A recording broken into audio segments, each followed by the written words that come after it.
What's digging?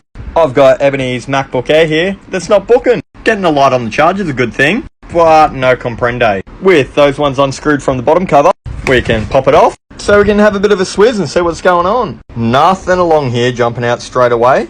So let's pop out a couple of these screws so we can have a look at the other side of the board. Well, I'll be damned. It all looks good along here as well.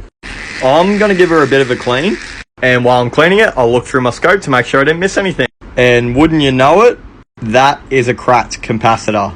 So we'll chuck down a bit of flux and smash it with a bit of heat, which will let us pop off that dude and yeet it away. Pop down a replacement, looking pretty schmick. With everything popped back together, we'll see if we're back to booking. I mean, all a day's work, mate.